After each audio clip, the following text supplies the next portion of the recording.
Hello movie lovers, আশা করি সবাই বেশ ভালো আছেন। একটা কলেজ পড়ুয়া জিনিয়াস ছেলে একদিন এক ডাকাত দলের পাল্লায় পড়ে। তবে তারাও যেন তেন কোনো ডাকাত ছিল না, নিজেদের ফিল্ডে তারাও ছিল জিনিয়াস, সেই সাথে বেশ অদ্ভুত ছিল। অদ্ভুত বলার কারণ হচ্ছে তারা কোনো টাকা পয়সা নয়, বরং একটা সিন্দুকের পেছনে পড়েছিল, আর সেই সিন্দুকের ভেতরে কি আছে সেটাও কেউ জানতো না।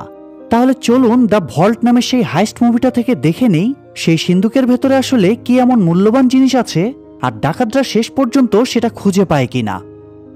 মুভির শুরুতেই আমরা মেইন ক্যারেক্টার ওয়াল্টারকে ডুবুরিদের একটা টিম নিয়ে মহাসাগরে কিছু একটা খুঁজতে দেখি। ডুবুরিরা সাগরের তলদেশ থেকে বেশ কিছু সোনাদানা উদ্ধার করে আনে, তবে সেটাতে ওয়াল্টারের কোনো ইন্টারেস্ট ছিল না। সে আসলে একটা স্পেশাল সিন্দুকের খোঁজ করছিল। তাই ডুবুরিরা আবারও সাগরের ভিতরে গিয়ে সেই সিন্দুকটা খুঁজে আনে। সেটা দেখে ওয়াল্টার খুব খুশি হয়, কিন্তু পরক্ষণেই তার খুশি উধাও করে দিতে সেখানে স্প্যানিশ নেভি চলে আসে। যেহেতু সমুদ্রের ওই এরিয়াটা স্পেনের আওতায় ছিল, তাই আইনগতভাবে ওই সিন্দুকটা স্পেনের সম্পদ হিসেবে গণ্য করা হবে, যে কারণে নেভিরা সেটাকে জব্দ করে নেয়। কিন্তু ওয়াল্টার কোনোভাবেই সেটা হাতছাড়া করতে চায় না, কারণ সে বহু বছর যাবৎ ওই সিন্দুকটার খোঁজ করছিল। সিন্দুকটা পাওয়ার জন্য সে কোর্টে কেসও করে, কিন্তু দীর্ঘ 1 বছর কেস চলার পরে সে হেরে যায়। তবে এতেও সে দমে যায় না। সে তার উকিল বান্ধবী মার্গারেটকে ইংল্যান্ডের রানীর সাথে যোগাযোগ করতে বলে। ওয়াল্টারের সাথে ইংল্যান্ডের রানীর বেশ ভালো সম্পর্ক ছিল, তাই সে ভাবে রানী হয়তো তাকে এই ব্যাপারে সাহায্য করতে পারে। তবে মার্গারেট জানায় যেহেতু কোর্ট থেকে সিদ্ধান্ত জানিয়ে দেওয়া হয়েছে, এক্ষেত্রে রানীও কিছু করতে পারবে না। এটা শুনে ওয়াল্টার হতাশ হয়ে যায়, আর সেই সিন্দুকটা কড়া সুরক্ষার মাধ্যমে ব্যাংক অফ স্পেনে নিয়ে যাওয়া হয়। এর কয়েক মাস পর আমরা টম নামের এক কলেজ স্টুডেন্টকে দেখতে পাই। সে একজন জিনিয়াস ছিল। পড়াশোনার পাশাপাশি এক্সাইটিং এবং চ্যালেঞ্জিং কাজ করতে সে খুব ভালোবাসত। তার অভাবনীয় ট্যালেন্টের কারণে সে স্পেনে তেল নিয়ে তৈরি হওয়া একটা জটিল সমস্যার সমাধান করে দেয়। এটা দেখে বিভিন্ন বড় বড় কোম্পানি থেকে টমের কাছে চাকরির অফার আসতে শুরু করে। তবে টম তার বাবার মতো অন্যের গোলামি করতে চায় না, তাই সে ওইসব প্রপোজাল রিজেক্ট করে দেয়। তো একদিন সন্ধ্যায় সে তার বাবার সাথে ডিনার করার সময় তার বাবা তাকে বোঝানোর চেষ্টা করে যে এত ভালো ভালো অফার টমের ফিরিয়ে দেওয়া উচিত হচ্ছে না, তার একটা চাকরিতে ঢোকা উচিত। কিন্তু টম তার কথা মানতে চায় না। এরই মাঝে হঠাৎ তার ফোনে অপরিচিত একটা নাম্বার থেকে মেসেজ আসে। সেখানে লেখা ছিল যে টম যেন তার শার্টে লেগে থাকা সসটা মুছে তার সাথে দেখা করতে যায়। টম তখন লক্ষ্য করে আসলেই তার শার্টে সস লেগে আছে। সে বুঝে যায় লোকটা নিশ্চয়ই তার আশেপাশেই আছে। টম তখন কৌতূহলবশত তার বাবাকে ভুলভাল বুঝিয়ে উঠে চলে যায়। তখন সেখানকার এক ওয়েটার এসে তাকে জোর করে একটা কোট পরিয়ে দেয়। টম সেটার পকেটে হাত দিতেই একটা কয়েন এবং একটা আর্ট গ্যালারির ইনভাইটেশন কার্ড খুঁজে পায়। টম সেই কার্ডের লোকেশন অনুযায়ী গ্যালারিতে পৌঁছে যায়। সেখানে ক্লাউডিয়া নামের একটা মেয়ের সাথে তার দেখা হয়। তাকে অদ্ভুতভাবে তাকাতে দেখে টম ভাবে ক্লাউডিয়াই হয়তো তাকে ডেকেছে। সে মেয়েটার কাছে গিয়ে কার্ড এবং কয়েনটা দেখালে ক্লাউডিয়া তাকে নিয়ে একটা লোকের কাছে গিয়ে কিছু ডকুমেন্ট সাইন করাতে শুরু করে। টম একটু দূরে দাঁড়িয়ে সেগুলো দেখছিল। ক্লাউডিয়া ডকুমেন্টে সাইন করানোর সময় লোকটার পকেট থেকে তার পার্স চুরি করে নেয়। সেটা দেখে টম অবাক হয়ে যায়। এমনকি সে আরও অবাক হয় যখন সে ক্লাউডিয়াকে এই ব্যাপারে জেরা করে, কেননা মেয়েটা উল্টো তার উপরেই দোষ চাপিয়ে দেয়। এবং অদ্ভুত ব্যাপার হলো টম আসলেই নিজের পকেটে সেই পার্সটা আবিষ্কার করে। সে বুঝে যায় ক্লাউডিয়া হাত সাফাইয়ে অনেক এক্সপার্ট। তো সেখান থেকে ক্লাউডিয়া তাকে একটা বারে নিয়ে যায়। সেখানে তার দেখা হয় ওয়াল্টারের সাথে। ওয়াল্টার আগে থেকেই টম এবং তার ট্যালেন্টের ব্যাপারে জানতো, তাই বেশি ভনিতা না করে তার উদ্দেশ্যটা টমকে জানায়। সে চাচ্ছিল টম তাকে পৃথিবীর সবচেয়ে সুরক্ষিত এবং স্পেশাল ভল্টটা খুলতে সাহায্য করুক। টম তখন সরাসরি জানিয়ে দেয় সে স্টুডেন্ট, কোনো চোর নয়।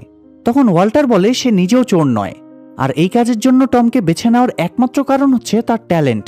ওয়াল্টার জানতো টমের কাছে অনেক ভালো ভালো চাকরির অফার আছে, তবুও সে টমকে তাকে সাহায্য করার জন্য রিকোয়েস্ট করে। সেই সাথে এটাও বলে যে কাজটা তার ভালো না লাগলে সে যে কোনো সময় চলে যেতে পারে। সেটা শুনে টমের মনে একটু কৌতূহল জাগে। তখন ওয়াল্টার জানায় ওই ভল্টটা পৃথিবীর সবথেকে পুরনো এবং জটিল মেকানিজম যুক্ত, যাকে মিরাকেল অফ ইঞ্জিনিয়ারিং বলা হয়।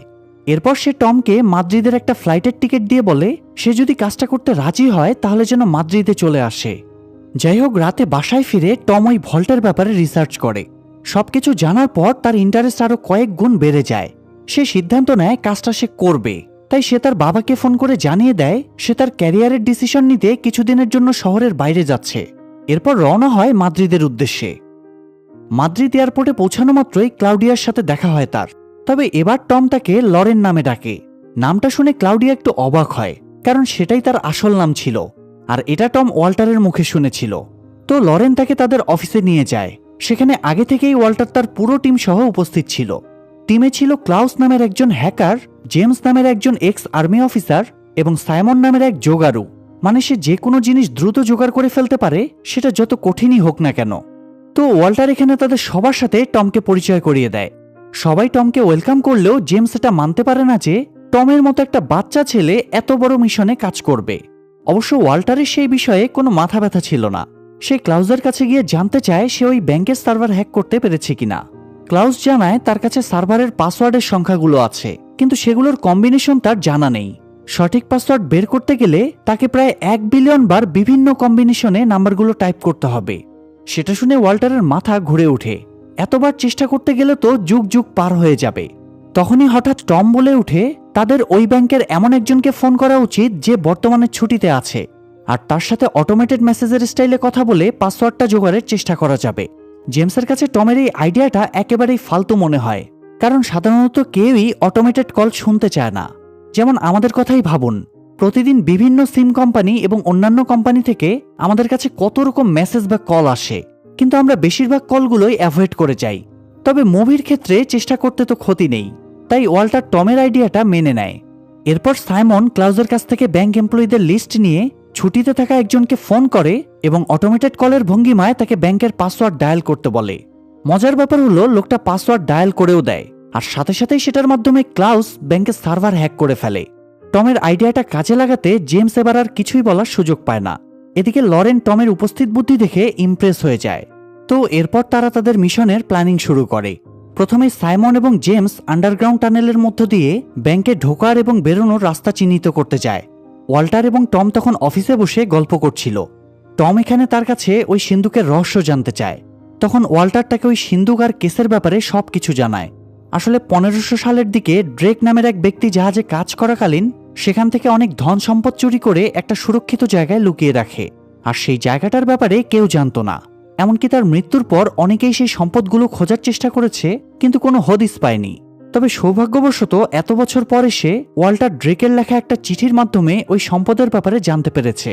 মূলত ড্রেক 3টা কয়েনের ভেতর ওই সম্পদের লোকেশন খোদাই করেছিল, যেগুলো কিনা একটা সিন্দুকের মধ্যে রাখা আছে, আর সেই সিন্দুকটা রয়েছে ব্যাংক অব স্পেনের স্পেশাল ভল্টে।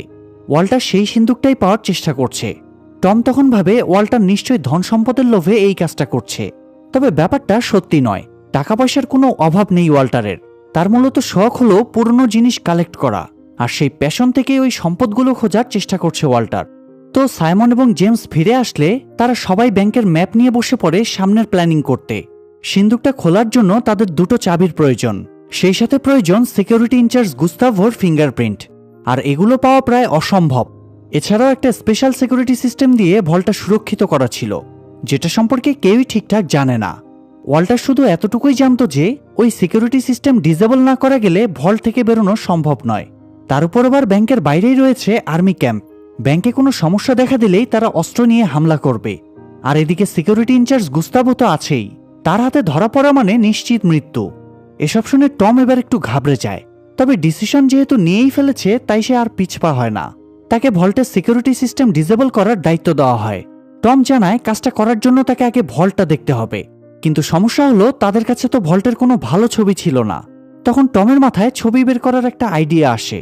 আইডিয়াটা সবার ভালো লাগায় তারা সেই অনুযায়ী কাজ করতে শুরু করে, কিন্তু সেই আইডিয়াটা আসলে কি সেটা আমরা একটু পরেই জানতে পারবো। এখানে দেখা যায় প্রথমে ক্লাউস ব্যাংকের সার্ভার থেকে ক্লিনিং স্টাফদের ডিটেলস বের করে। তারপর সাইমন ব্যাংকের কর্মচারী সেজে ক্লিনিং কোম্পানিতে ফোন করে তাদের আগামীকালের শিফট ক্যান্সেল করে। আর এর পর দিন সাইমন আর টম ক্লিনিং স্টাফ সেজে ব্যাংকে চলে যায়। ওয়াল্টার প্রথমে জেমসকে পাঠাতে চেয়েছিল, তবে জেমস যেহেতু আর্মি ছিল তাই তার সেখানে যাওয়াটা রিস্কি ছিল, কেননা গুস্তাভোর কাছে তার ডিটেলস থাকতে পারে। তাই তার বদলে টম ব্যাংকে যেতে চাইলে জেমস বলে উঠে যে এটা কলেজের কোনো প্রেজেন্টেশন নয়। তার মনে হচ্ছিল টমের পক্ষে কাজটা করা সম্ভব হবে না। তবে ওয়াল্টারের টমের উপর সম্পূর্ণ ভরসা ছিল, তাই সে টমকে সাইমনের সাথে পাঠিয়ে দেয়। তো তারা ব্যাংকে যাওয়ার পর মাত্র 2 জনকে দেখে সিকিউরিটি গার্ড একটু অবাক হয়, কারণ এর আগে সবসময় বেশি মানুষ আসতো। সাইমন তখন বুদ্ধি খাটিয়ে বলে দেয় বর্তমানে যেহেতু ফুটবল ওয়ার্ল্ড কাপ চলছে তাই সবাই সেটা নিয়ে ব্যস্ত। এরকম অবস্থায় 2 জন মানুষ যে আসতে পেরেছে এটাই ব্যাংক অথরিটির সৌভাগ্য। কথাটা শুনে গার্ড চুপচাপ তাদের আইডি চেক করে ভেতরে যেতে দেয়। এখন প্রশ্ন হচ্ছে আইডি চেক করার সময় তারা ধরা পড়ল না কেন। কারণ এর আগে সবসময় বেশি মানুষ আসতো। সাইমন তখন বুদ্ধি খাটিয়ে বলে দেয় বর্তমানে যেহেতু ফুটবল ওয়ার্ল্ড কাপ চলছে তাই সবাই সেটা নিয়ে ব্যস্ত। এরকম অবস্থায় 2 জন মানুষ যে আসতে পেরেছে এটাই ব্যাংক অথরিটির সৌভাগ্য। কথাটা শুনে গার্ড চুপচাপ তাদের আইডি চেক করে ভেতরে যেতে দেয়। কারণটা হচ্ছে ক্লাউস আগে থেকেই তাদের দুজনের ইনফরমেশন ব্যাংকের সার্ভারে আপলোড করে রেখেছিল। তো সাইমনরা ব্যাংকে ঢুকে ধোয়া মোছা করতে শুরু করে। এরই মাঝে লরেন আর্ট স্পেশালিস্ট সেজে সেখানে হাজির হয়। আগেই আমরা দেখেছিলাম লরেন একটা ডকুমেন্ট সাইন করাচ্ছে। আসলে সে ওই ব্যাংকে থাকা দামি দামি পেন্টিংগুলো নিয়ে রিসার্চ করার জন্য পারমিশন নিয়েছিল, যাতে সেই বাহানায় সে ব্যাংকে ঢুকতে পারে। ব্যাংকে ঢোকার পর গুস্তাভো এসে তাকে ওয়েলকাম করে। তার সাথে কথা বলতে বলতেই ম্যানেজার চলে আসে। লরেনের হাতে তখন একটা কফি মগ ছিল। সে মগটা গুস্তাভোর হাতে দিয়ে ম্যানেজারের সাথে হ্যান্ডশেক করে। এরপর আবারও কফি মগটা নিয়ে চলে যায় ম্যানেজারের রুমে, কারণ সেখানে ওই পেন্টিংগুলো রাখা ছিল। আর গুস্তাভো গিয়ে তখন সিসিটিভি ফুটেজগুলো চেক করতে শুরু করে। সেই সময় একটা অদ্ভুত প্যাটার্ন লক্ষ্য করা যায়। সিসিটিভি ফুটেজগুলো 90 সেকেন্ড অন্তর অন্তর চেঞ্জ হচ্ছিল। অর্থাৎ একটা রুমের ফুটেজ চলাকালীন 90 সেকেন্ড পর অটোমেটিক্যালি অন্য রুমের ফুটেজ চালু হচ্ছিল। ঘটনাক্রমে ক্লাউজও তখন তাদের সিসিটিভি ক্যামেরায় নজর রাখছিল এবং সেও ওই প্যাটার্নটা লক্ষ্য করে। তাই সার্ভার রুমের ফুটেজটা পরিবর্তন হওয়া মাত্রই সে সাইমনকে অ্যালার্ট করে দেয়।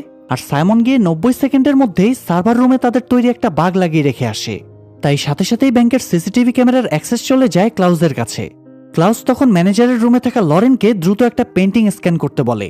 লরেন পেন্টিং স্ক্যান করতে শুরু করলে ক্লাউজ সেটার ভিডিও বানিয়ে নেয়। এরপর সেটা লুপ তৈরি করে গুস্তাভোর স্ক্রিনে সেট করে দেয়।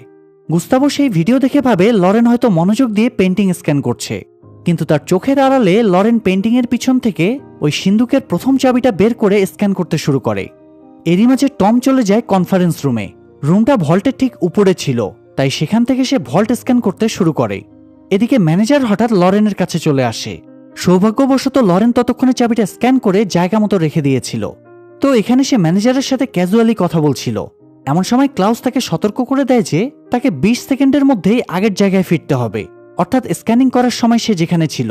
সেই সাথে ম্যানেজারকেও ফ্রেমের বাইরে সরাতে হবে, না হলে লরেন গুস্তাভোর কাছে ধরা পড়ে যাবে। এদিকে লরেনের হাতে যেহেতু বেশি সময় ছিল না, তাই সে কি করবে বুঝে উঠতে পারছিল না। এরই মাঝে হঠাৎ তার মাথায় একটা আইডিয়া আসে। সে ম্যানেজারকে তার পেন্টিং স্ক্যান করার একটা ছবি তুলে দিতে রিকোয়েস্ট করে। ম্যানেজার তার কথা মতো ছবি তুলতে শুরু করে, কিন্তু সমস্যা হচ্ছে সে ফ্রেমের বাইরে ছিল না। তাই তাকে ফ্রেমের বাইরে পাঠানোর জন্য লরেন তাকে দূর থেকে একটা ছবি তুলতে বলে। ম্যানেজার তখন সরল মনে দরজার কোনায় গিয়ে ছবি তুলতে শুরু করে। এদিকে এরই মাঝে সময় শেষ হয়ে যায় এবং গুস্তাভোর সামনে অরিজিনাল ফুটেজ প্লে হয়ে যায়। আর ঠিক তখনই ম্যানেজার দরজার কোণা থেকে বেরিয়ে লরেনের সাথে কথা বলতে শুরু করে। গুস্তাভো তখন মনে করে ম্যানেজার হয়তো এইমাত্র রুমে ঢুকেছে। তবে লরেন এই যাত্রায় বেঁচে গেলেও টম বেচারা ফেসে যায়। কনফারেন্স রুমে হঠাৎ আর্জেন্ট একটা মিটিং ডাকা হয়। সেটা দেখে ওয়াল্টার টমকে সেখান থেকে বেরিয়ে আসতে বলে, কিন্তু টম রাজি হয় না, কারণ স্ক্যানিং প্রায় শেষের পথে ছিল। টম লক্ষ্য করে স্ক্যানিং 96% এসে আটকে গিয়েছে আর সামনে এগোচ্ছে না। এটা দেখে সে বুঝে যায় তাকে ম্যাগনেটিক পাওয়ার আরও বাড়াতে হবে, কিন্তু এতে রিস্কও ছিল। তবুও টম স্ক্যানারের পাওয়ার আরও বাড়িয়ে দেয় এবং সাথে সাথেই স্ক্যান কমপ্লিট হয়ে যায়। কিন্তু পাওয়ার বাড়ানোর কারণে হঠাৎ ব্যাংকের অ্যালার্ম বেজে ওঠে। অ্যালার্ম শোনা মাত্রই সবাই ভয়ে ছোটাছুটি করতে শুরু করে। গুস্তাভো সবাইকে হল রুমে জড়ো হতে বলে। ততক্ষণে লরেন দ্বিতীয় চাবিটা স্ক্যান করে ফেলেছিল ঠিকই, তবে সেটা জায়গা মতো রাখার আগেই তাকে বেরিয়ে আসতে হয়। তাছাড়া সে ওই চাবির লকারের দরজাটাও খুলে রেখে এসেছিল। এখন যদি কেউ দেখে ফেলে তাহলে তাদের আর রক্ষা নেই। লরেন তৎক্ষণাৎ বিষয়টা ক্লাউসকে জানায়।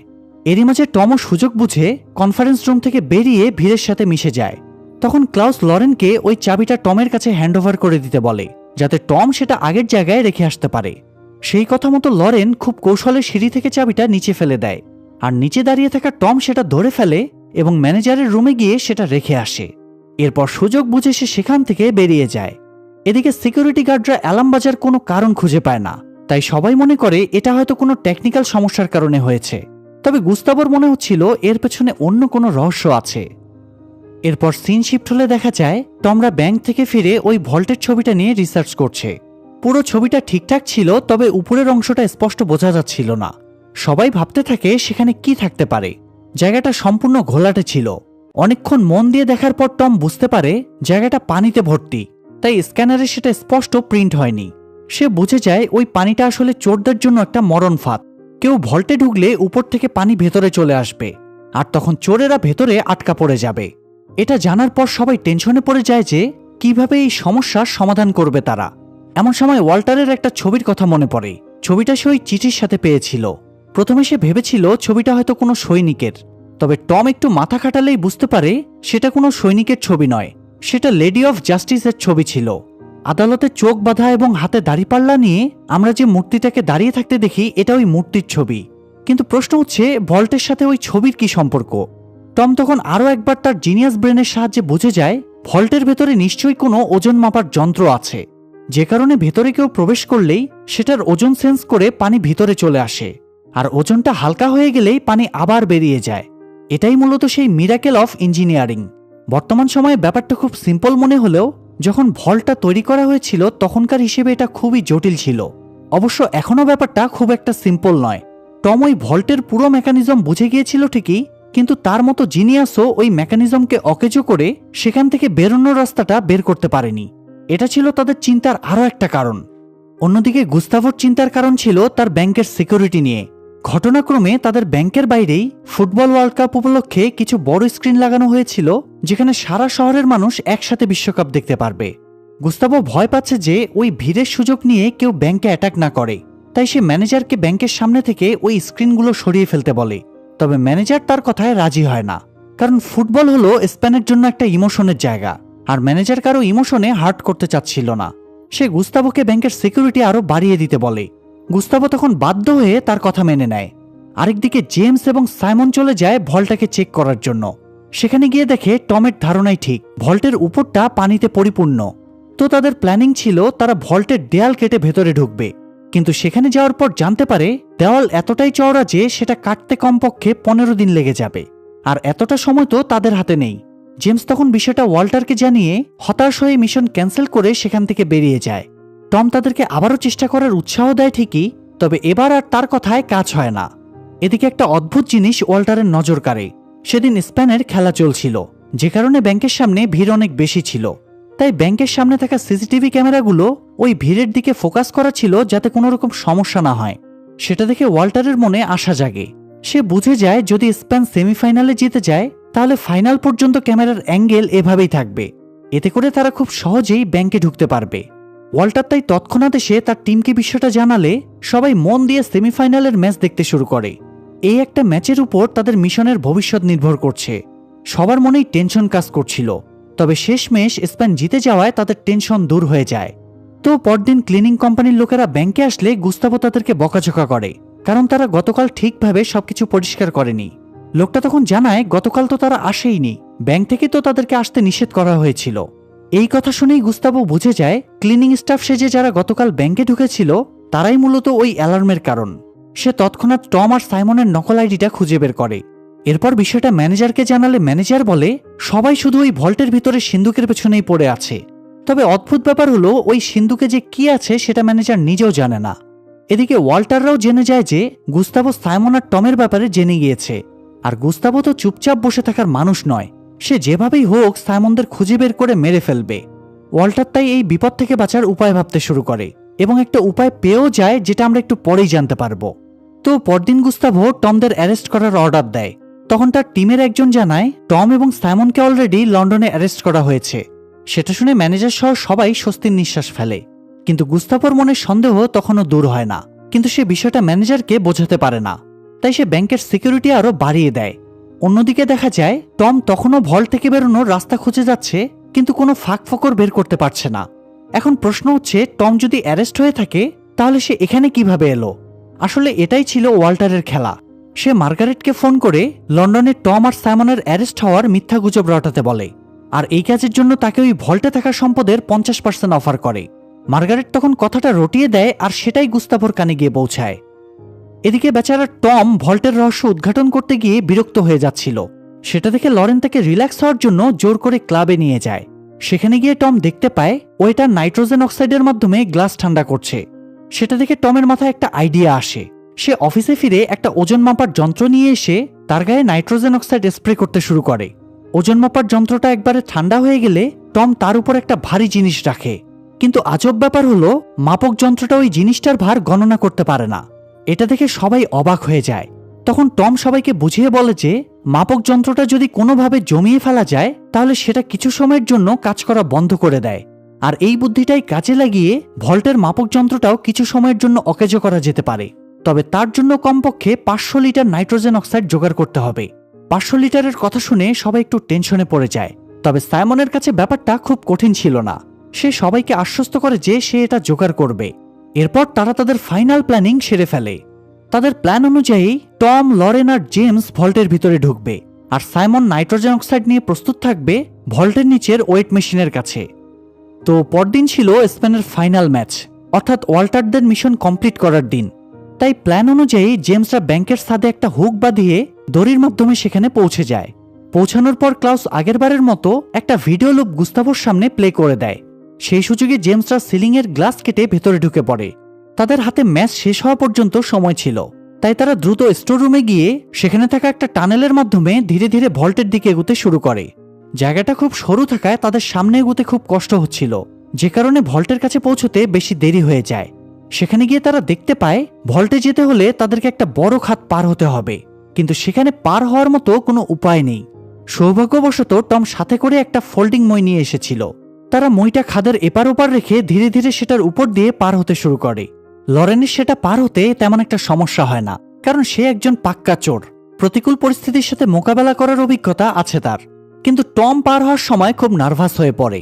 নিচের দিকে তাকাতেই তার হাত পা থরথর করে কাঁপতে শুরু করে। তখন লরেন তাকে সোজা তাকিয়ে চলতে বলে। তার কথা মতো টম লরেনের চোখে চোখ রেখে কোনো মতে ব্রিজ পার করে ফেলে। এরপর আসে জেমসের পালা। পুরোটা রাস্তা ঠিকঠাকভাবে চললেও শেষে এসে বেচারার পা পিছলে যায় এবং মইটা নিচে পড়ে যায়। জেমসও নিচেই পড়ে যাচ্ছিল, তবে তার আগেই টম তাকে ধরে ফেলে। সে অনেক কষ্টে জেমসকে উপরে তোলে, কিন্তু জেমস এতটাই অকৃতজ্ঞ যে জীবন বাঁচানোর পরেও টমকে একটা ধন্যবাদও জানায় না। যাই হোক, সেসব কথা না ভেবে তারা সামনের দিকে এগোতে শুরু করে। তারা ভল্টের দরজায় একটা ডিজিটাল লক দেখতে পায়, যেটার পাসওয়ার্ড প্রত্যেক 30 সেকেন্ড পর পর পরিবর্তন হয়। তার মানে 30 সেকেন্ডের মধ্যেই ক্লাউসকে ওই কোড হ্যাক করতে হবে এবং সেটা দিয়ে টমদের ভিতরে ঢুকতে হবে। তাই ক্লাউস একটুও সময় নষ্ট না করে কোড হ্যাক করার কাজে লেগে পড়ে। সবার খুব টেনশন হচ্ছিল ক্লাউস 30 সেকেন্ডের আগে কাজটা করতে পারবে কিনা। সৌভাগ্যবশত ক্লাউস তার বুদ্ধিমত্তা দিয়ে সময়ের মধ্যেই কাজটা সেরে ফেলে এবং জেমসরা সেই কোড ব্যবহার করে ভল্টের ভেতর ঢুকে পড়ে। তবে মেইন ভল্টে ঢোকার আগে তাদের আরও একটা দরজা পার হতে হবে, আর সেই দরজাটা খুলতে গুস্তাভোর ফিঙ্গারপ্রিন্ট লাগবে। লরেন তখন গুস্তাভোর ফিঙ্গারপ্রিন্ট বের করে দরজায় প্রেস করে, কিন্তু প্রশ্ন হচ্ছে লরেনের কাছে সেটা এলো কোথা থেকে। আপনাদের কি মনে আছে লরেন যখন আর্ট স্পেশালিস্ট যে ব্যাংকে গিয়েছিল তখন তার হাতে একটা কফি মগ ছিল, আর সেটা সে একবার গুস্তাভোর হাতে দিয়েছিল। মূলত সেটা গুস্তাভোর ফিঙ্গারপ্রিন্ট পাওয়ার একটা কৌশল ছিল। তো তারা এখানে সেই ফিঙ্গারপ্রিন্ট এবং চাবিটা ব্যবহার করে ভল্টের দ্বিতীয় দরজাটাও খুলে ফেলে। এরপর সাইমন জেমসদের কথা মতো ওয়েট মেশিনের উপরে নাইট্রোজেন অক্সাইড স্প্রে করতে শুরু করে। কিছুক্ষণের মধ্যেই সবটুকু গ্যাস শেষ করে ফেলে সে, কিন্তু দুঃখের বিষয় এতেও ভল্ট ঠান্ডা হয় না। সেটা দেখে জেমস হতাশ হয়ে ফিরতে শুরু করে। তখনই হঠাৎ টম দেখতে পায় ধীরে ধীরে ভল্টের মেঝেতে বরফ জমতে শুরু করেছে। এটা দেখে সবার মনে আশা জাগে, তবে টম অন্যদেরকে কোনো রিস্কের ভেতর ফেলতে চাচ্ছিল না। তাই সে চেক করার জন্য নিজেই প্রথমে ভল্টের ভেতরে পা রাখে। তখন দেখা যায় তার প্ল্যান আসলেই কাজে লেগেছে। তার ওজনে কোনোরকম কোনো সমস্যা হচ্ছে না।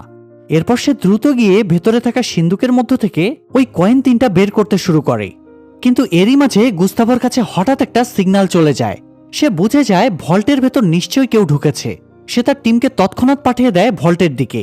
তারা যাওয়ার সময় দেখে সিলিংয়ের একটা অংশ কাটা।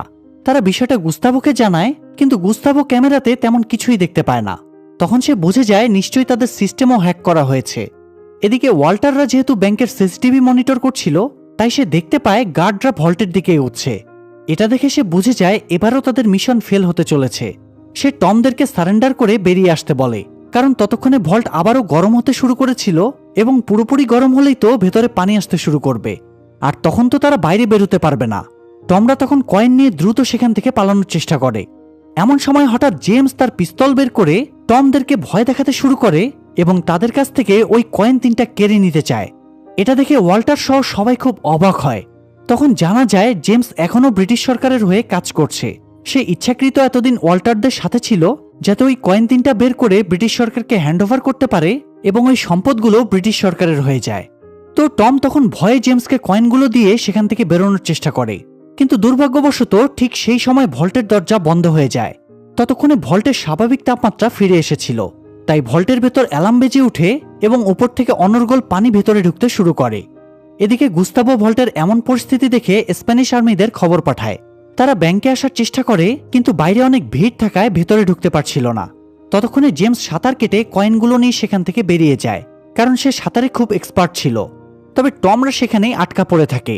তাদের পরিস্থিতি দেখে ওয়াল্টার ব্যাংকের সিকিউরিটিকে ফোন করার সিদ্ধান্ত নেয়, যাতে তারা কোনোভাবে টমদেরকে বাঁচিয়ে নেয়। কিন্তু টম তাকে এমনটা করতে নিষেধ করে, কারণ এই পানি সম্পূর্ণ বের না হলে ভল্টের দরজাও খুলবে না আর ভেতরে কেউ আসতে পারবে না। এটা শুনে ওয়াল্টার আরও বেশি টেনশনে পড়ে যায়। এদিকে টম লক্ষ্য করে যে সেখানে তো কোনো সেন্সর নেই, তাহলে অটোমেটিক্যালি পানি বন্ধ হবে কিভাবে। কিছুক্ষণ ভাবার পর সে বুঝতে পারে, যখন পানি ভল্টে ভর্তি হয়ে যাবে তখন সেই ওজনের কারণেই ওয়েট মেশিনের সেন্সর কাজ করবে এবং পানি ধীরে ধীরে কমতে শুরু করবে। অর্থাৎ তারা যদি পানি সম্পূর্ণ ভর্তি হওয়ার আগেই মেশিনের উপরে পর্যাপ্ত ভার চাপাতে পারে, তাহলে হয়তো পানি কন্ট্রোলে আনা সম্ভব। তবে ততক্ষণে ভল্ট প্রায় ভরে গিয়েছিল, তাই টম দ্রুত সাইমনকে মেশিনের উপর ওজন চাপাতে বলে। সাইমন তার কথা মতো অনেক কষ্টে ওই বড় বড় গ্যাসের সিলিন্ডারগুলো মেশিনের উপর চাপাতে শুরু করে। কিন্তু দুঃখের বিষয়, সবগুলো সিলিন্ডার চাপানোর পরেও কোনো লাভ হয় না। টম তখন আরও প্রেসার দিতে বলে, কিন্তু সাইমনের কাছে তখন কিছুই ছিল না। তাই সে নিজেই তার হাতে থাকা রেডিওটা নিয়ে মেশিনের উপর উঠে বসে। সৌভাগ্যবশত এবার মেশিনের সেন্সর অ্যাক্টিভ হয় এবং ধীরে ধীরে পানি কমতে শুরু করে। কিছুক্ষণ পর পানি সম্পূর্ণ বেরিয়ে যায় আর ভল্টের দরজাও খুলে যায়। বাইরে দাঁড়িয়ে থাকা সিকিউরিটি গার্ডেরা তখন সাথে সাথে ভিতরে ঢুকে দেখে সেখানে কেউই নেই। গুস্তাভো সেটা দেখে অবাক হয়ে যায়। সে উপরের দিকে তাকিয়ে লক্ষ্য করে যে লিফটের ভেতর থেকে পানি পড়ছে। সে বুঝে যায় টমরা লিফটের মধ্য দিয়ে উপরে উঠে গিয়েছে। এরই মাঝে সিসিটিভির ফুটেজ চেক করে জানা যায় টমরা ম্যানেজারের রুমের দিকে যাচ্ছে।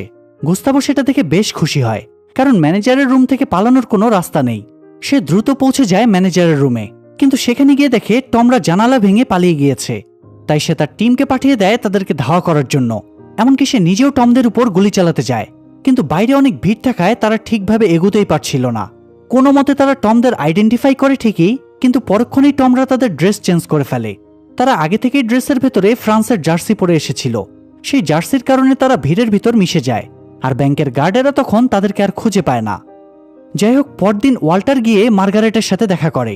মার্গারেট তাকে কিছুদিনের জন্য গা ঢাকা দিতে বলে, কারণ পুলিশ তাদের সবাইকে খুঁজে বেড়াচ্ছে। সে ওয়াল্টারকে পরামর্শ দেয় যে এখন যেহেতু তার কাছে ওই কয়েন 3টা নেই, তাই পুলিশের কাছে ধরা পড়ারও কোনো প্রয়োজন নেই। তার কথা শুনে ওয়াল্টার অবাক হয়ে যায়, কেননা তারা যে কয়েনগুলো হারিয়ে ফেলেছে সেটা মার্গারেটের জানার তো কোনো প্রশ্নই ওঠে না। সেই সময় জানা যায় মার্গারেট আর জেমস একসাথে মিলে ওয়াল্টারকে ধোঁকা দিয়েছে, কিন্তু এটা জানার পরেও ওয়াল্টারের কিছুই করার ছিল না। সে চুপচাপ সেখান থেকে বেরিয়ে যায়। এরপর মার্গারেটরা ওই 3টা কয়েনের লোকেশন চেক করলে দেখে সেখানে প্যারিসের আইফেল টাওয়ারের লোকেশন দেখাচ্ছে। এটা দেখে মার্গারেটের চোখ ছানা বড়া হয়ে যায়, কারণ আইফেল টাওয়ারে তো কোনো ধন সম্পদ থাকার কথা নয়, তাই না? মজার ব্যাপার হলো, মার্গারেট একটা সময় ওয়াল্টারকে বলেছিল যে তার আইফেল টাওয়ার থেকে পুরো শহর দেখার খুব ইচ্ছে। তাই সে বুঝতে পারে নিশ্চয়ই ওয়াল্টার কোনো এক ফাঁকে আসল কয়েনগুলো বদলে দিয়েছে, আর সেখানে আইফেল টাওয়ারের লোকেশনওয়ালা কয়েন দিয়ে দিয়েছে। বেচারি মার্গারেটের তো আমও গেল ছালাও গেল। এত প্ল্যানিং করেও কোনো লাভ হলো না তার। এরপর টম যখন ব্যাপারটা জানতে পারে তখন সেও একটু অবাক হয়। সে ওয়াল্টারকে জিজ্ঞেস করে সে কিভাবে বুঝলো জেমস তাকে ধোঁকা দেবে। ওয়াল্টার জানায় তার মনে কিছুটা সন্দেহ ছিল, তাই সে আগে থেকেই 3টা নকল কয়েন রেডি করে রেখেছিল, আর পরবর্তীতে জেমস তার সন্দেহটা ঠিক প্রমাণ করে দিয়েছে। কিন্তু এখানে আরও একটা প্রশ্ন থেকে যায়, সেটা হলো জেমসের কাছে নকল কয়েন গেল কিভাবে। তখনই লরেন তার হাতের একটা কারিশমা দেখায় টমকে। টম বুঝে যায় কয়েন পাল্টানোর কাজটাও সেই করেছে। এরপর তারা আসল কয়েনের লোকেশন চেক করলে জানতে পারে সেটাও একটা ব্যাংক, আর এই ব্যাংকটা লন্ডনে অবস্থিত। তাই এবার তারা নতুন করে নতুন মিশনের প্ল্যানিং শুরু করে, আর এই দুর্দান্ত মিশনের গল্পটা এখানেই শেষ হয়ে যায়। যেহেতু শেষের দিকে একটা নতুন মিশনের ইঙ্গিত দেওয়া হয়েছে, তাই ধারণা করা যায় আমরা হয়তো এই মুভির দ্বিতীয় পার্ট পেতে চলেছি। প্রিয় দর্শক, আজকের মুভিটা আপনাদের কেমন লাগলো সেটা অবশ্যই কমেন্টে জানাবেন, এবং চ্যানেলটা সাবস্ক্রাইব করে বেল বাটনটা অল প্রেস করে রাখবেন। সবাই ভালো থাকবেন, সুস্থ থাকবেন। আল্লাহ হাফেজ।